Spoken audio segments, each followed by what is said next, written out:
Good morning. Alrighty. Good morning. Good morning.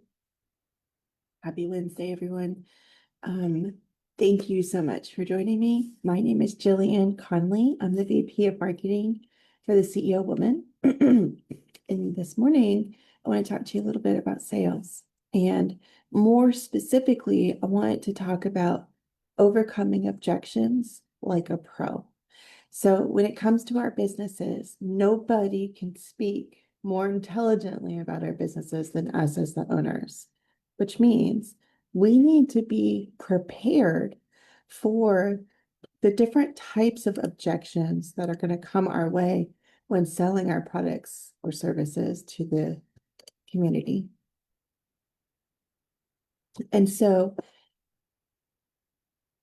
I want to talk about that.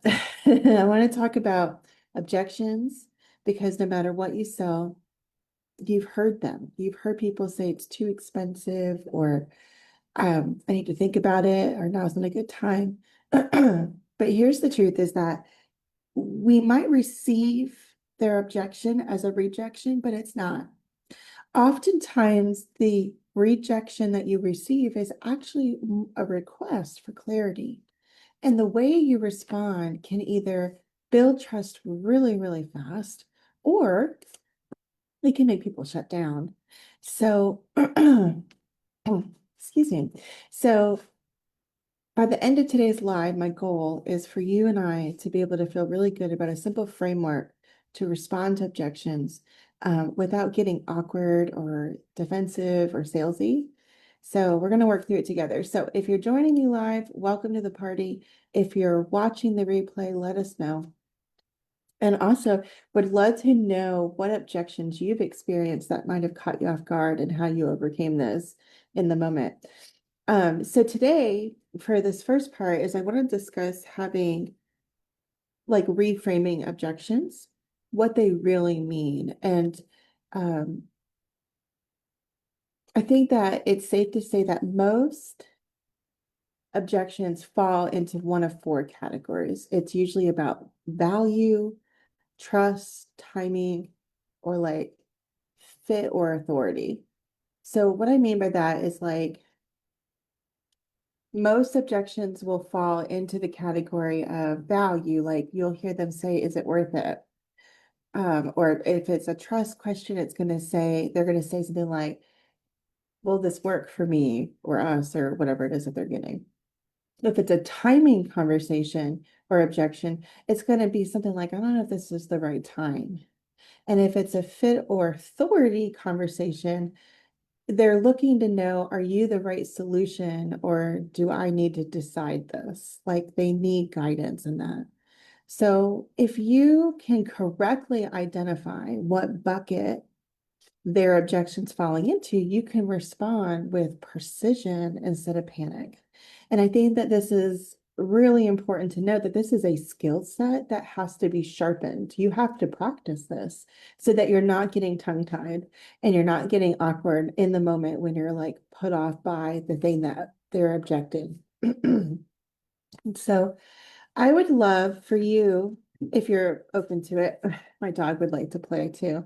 I'd love for you to drop one objection you've heard the most in the comments. Was it price, time, trust, fit? What is it that they what objection did they place in front of you? Now, the core framework for like objection handling, we like to call it LACE, L-A-C-E as an acronym. So what it stands for is listen, acknowledge, clarify, explain. And listen is active listening. So it's listening without interruption, letting them finish, pausing for a beat. And it signals confidence. So people who spend a lot of time talking during a sales experience tend to come off as less confident in what they're doing, like they're overselling. So be a listener, a good listener. Listen to what the people that you're talking to are saying. Acknowledge, you want to validate the concern without agreeing with the conclusion. So they're giving you their objection, their point of needing clarity. And it's important that we acknowledge and validate that. Yes, that's totally fair. I can see how you get there. That makes sense. You're not the only one who said that. Like giving them some acknowledgement for what they're experiencing in the journey of buying with you. And then clarify, which is asking one really good, smart question. So you're trying to locate what the real objection is. So they might say, I'm not sure if this is the right time. Okay, what are they really saying? So when you say something like, it's expensive, what is it expensive compared to? What are they comparing your product or service to? What would you need to feel confident saying yes? This helps you get clarity around where their mind is. You could even ask, is this a timing issue or a priority issue? It's a really important question. If it's not a priority in this season, then it's not the right time for them. So really getting to the place of clarity where you can locate the real objection, not just the surface level thing that they're saying. And then E for the LACE acronym stands for explain. So giving proof and actionable next steps is the next big thing. It's bridging back to outcomes and evidence and clear decision path. So this might look like saying, here's what we typically do, or here's what success looks like. Or maybe it's based on what you told me, I'd recommend this. Objections don't get overcome, they get resolved. And the resolution requires clarity. So you have to have just as much clarity on what you're doing and what you're communicating as your audience needs to have, not more. Now, I've seen people do this, and I've seen a couple of common objections in the sales world and some really interesting responses. So I want to share some of these, and if this script, lines up for you and you want to take them, go for it. Because sometimes we just need to know what we're going to say in the moment. And that's sometimes the hardest part. So let's say the customer says whatever the objection is, but the underlying thing that they're saying is it's too expensive. I've heard that. Anybody else hear that? So it's too expensive. So a response might look like having empathy, being human, validating, acknowledging. So totally fair. Can I ask, when you say expensive, is it the total investment or you're not fully seeing the return yet? Giving them an opportunity to bring clarity to their own concern helps guide you down the right path. Then you can go to what would need to be true for this to feel like a smart investment. Understanding what they're saying the result needs to be for them helps you know if you're a good fit or not. And then you can move down to, based on your goals, the cost of not solving this tends to look like maybe it's wasted time, maybe it's missed revenue, continuous stress. So based on your goals, the cost of not solving this tends to look like, let's say it's continuous stress. Here's what the investment includes and what results we're driving. Meaning, here's the investment, you pick that investment, and you would share the results that they would be gaining.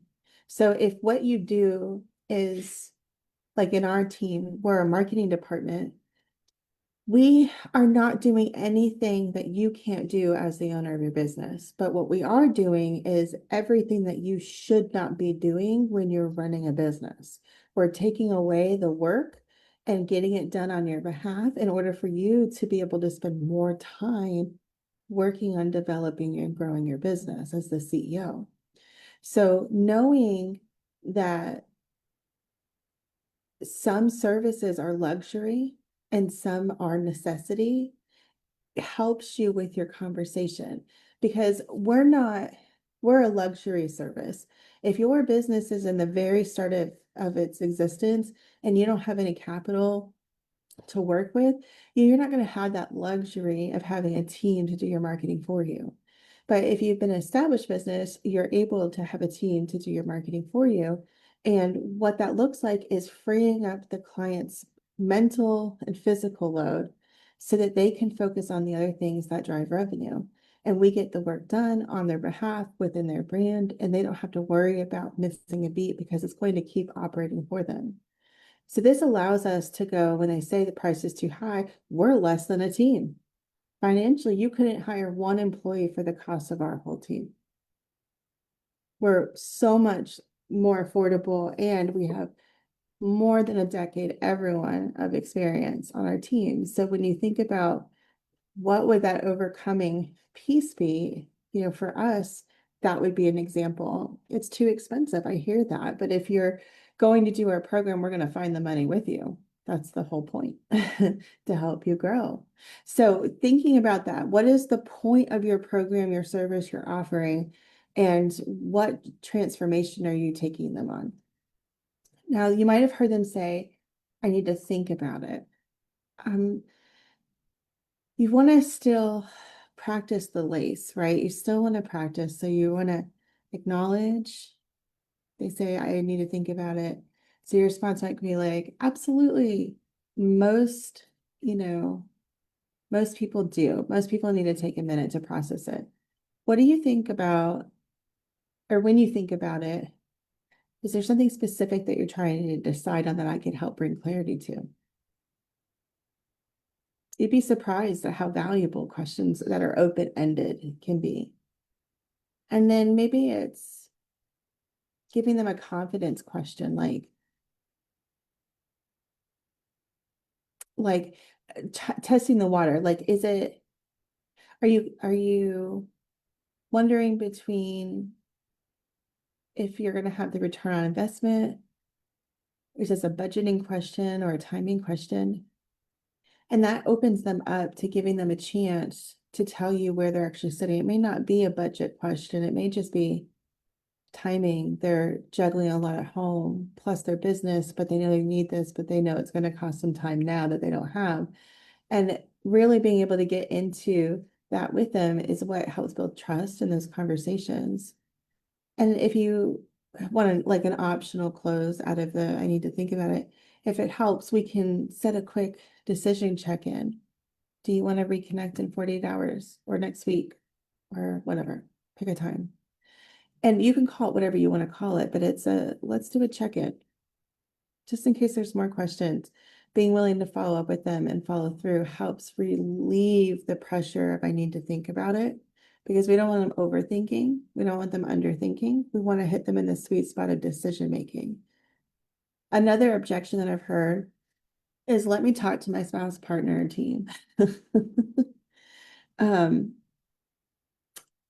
Validate it. So you would be like, of course. What do they usually need to feel good about a decision like this? That's the next question. Because let's say the person you're talking to is 100% in. They're like, oh, I want this. But they work with their partner, their life partner, or a friend or whatever. And they know that their partner is the one who, is going to say no to things more likely because they are at capacity in their ability to make decisions. Then the person that says, I have to ask my partner, is now saying, help me get this through the finish line. That's what they're saying. If they're saying no to it, I would say push back and just say, would it be helpful if I provided you like a little summary or a little screenshot to share with your partner? Give them an option to choose something proof wise to be able to show to their person that this is the right move for you in the company. The fourth objection that I hear and have heard many times is now isn't a good time. And that is different than saying, let me talk to my spouse or partner, right? Or I need to think about it.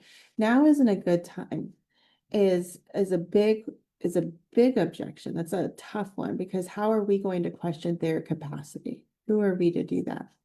So a response could be, I get that. Is it that your calendar is full, or is it that this isn't the priority right now? At the end of the day, you're here to help solve a problem for them. They're the one with the problem. You're the one with the solution, but they're the one with the problem. And if you're the right fit for them, this the question should come out and give you a lot of clarity around whether or not you're a good fit for them. Because if it's not a priority right now, but then let's say you see them working with another company that does similar, work, then you know that that wasn't a good fit. But if it's not a priority right now, maybe it's about them understanding when you can do something. So, for example, sometimes we'll get people who, in the marketing, on our marketing side, are really looking for like full brands. And a full brand is like website design, it's logo, fonts, colors. We create a brand guide, we do the messaging, and then rebrand all the collateral and stuff like presentations, websites, that kind of thing. So it's a really big project, and we really can, like, capacity wise, it's like two at a time is like a really big workload because it's such a heavy lift. But the thing is sometimes we'll get people that come in and they might feel like it's not a good time because of the busyness, but they don't know that you're flexible in your timing too. So this is your place to clarify. If it's capacity, we can look at a lighter start date. If it's priority, what would need to change for this to move up the list? Ask. Don't don't be nervous to ask. Timing objections often hide fear. And what I mean by that is like they hide like the fear of change, the fear of spending, the fear of failing. So I think it's important that when you hear that now isn't a good time, that you really try to hear what they're really saying. Do they have a fear of not being able to get to the finish line? Do they have a fear that their capacity is not there? Maybe they're overwhelmed. And is your program a good fit for that? Maybe your program is the thing that would solve their overwhelm, right? The fifth one that I hear a lot is I tried something like this before and it didn't work. That makes a lot of sense. And honestly, I'm glad you said it. What about it didn't work? Let them tell you. Don't choose what didn't work. Don't put words in their mouth. Don't hand them things to choose from. Let them tell you what didn't work about it. And then maybe you go to what would be a different thing, or what would be different this time? What would need to be different this time to make it a win for you? That's a big one. And then here's our approach. Our approach is different, and here's what we do to prevent that type of outcome. Meaning, we've done our due diligence as a company to think through the depth of this complexity of this process, and we can assure you that our systems are going to move you through in a positive way. Just spinning it. It's just finding a way to spin what they're saying. Now, objection proof. This is the strategic flex. So if you want to prevent objection upstream, like you want to prevent the future of it, you teach or you move through 3 prevention moves. So you start by being really clear in your messaging. And if you're not clear in your messaging, my next 8-week accelerated course is coming up. We're starting in March, and you can sign up for it here in the end of the month, or maybe even now. So if you do not have clarity on your messaging, you need to come to that. You need to sign up today. I promise you it'll change your life. You need to sign up. So the first thing is having a really clear message that sets the expectation early. This is how we're going to make your business objection proof. Okay. So setting expectations early. Here's what this time is for. This is what this is, and this is what it is not. We are here to talk about this. This is what it is. This is what it's not. Very clear. Set expectations early. Then using proof intentionally. So short storytelling. You have to master telling the stories of your business.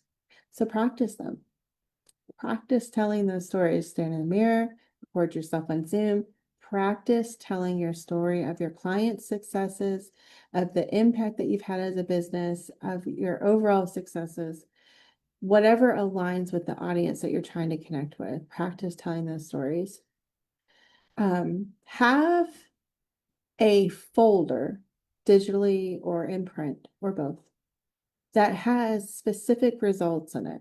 Screenshots of metrics of your behind the scenes work. For us, we work in marketing. So what's lovely about that is I can screenshot a website and show that the metrics are all pointing in an upward direction, or same with social. If you don't have that type of business where you can just screenshot something and prove metrics like that, think about testimonials, think about results before and after, that kind of thing. But have the proof, like have it in a folder, not having to remind yourself or find it every single time you have someone to come. I'll be prepared in your conversation with them to prove it. You already know they need it. They need it because they're talking to you. So prove it. The third prevention move is to name the objection before they do. So I've done this a lot, and honestly, this works out so delightfully. Some people worry about time, and here's how we handle that. Just taking that off their plate. Some people are worried about having monthly payments for a year. How are you going to take that off of there? How are you going to take that out of their arsenal of objections? The best objection handling happens before the objection shows up. So when you know that, then you know that going through those different types of objections is going to be the way that you start practicing overcoming those objections, but also practicing what you're going to say to spin the mindset around their current belief system that's keeping them in that stuck position before they move into that actionable position. Now, when it comes to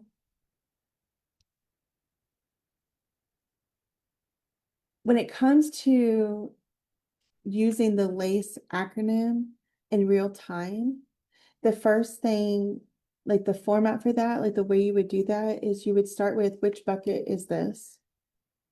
And so, let me find. So you're listening, you're going to identify what bucket it's going to go into. And the buckets are the value, the trust, the time, fit, and authority. So you're going to start by listening, and then you're going to go to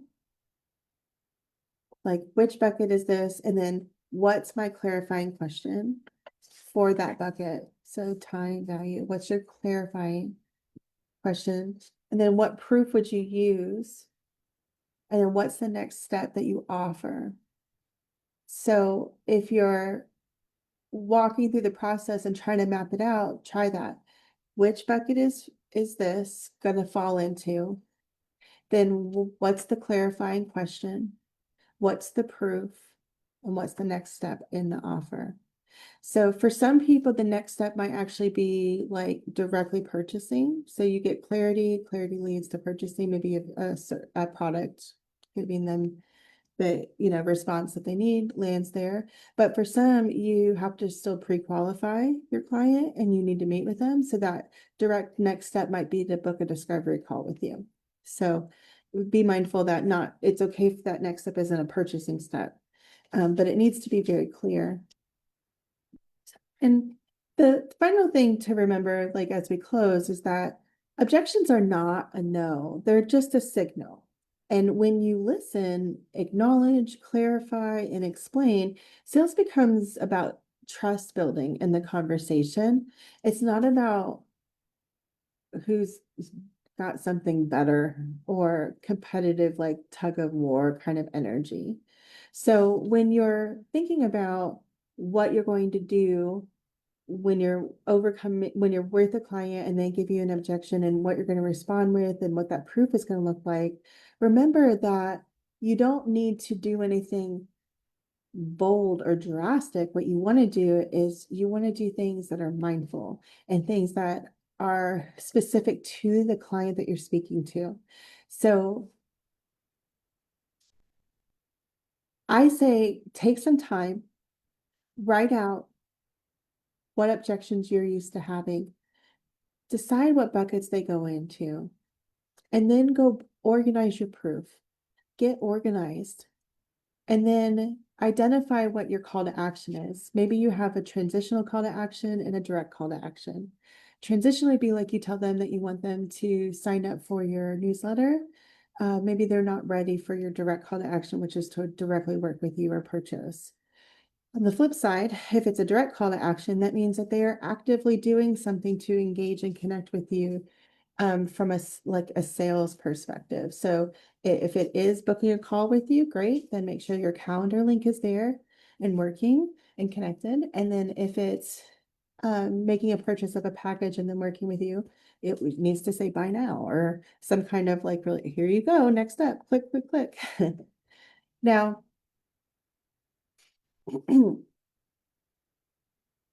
I think that's all I want to say about overcoming objections. I would really love to hear what objections you've experienced in your business. So if you have any, please feel free to write them in the chat. Just remember that objections are questions in disguise. And a confident salesperson answers questions with clarity and not pressure.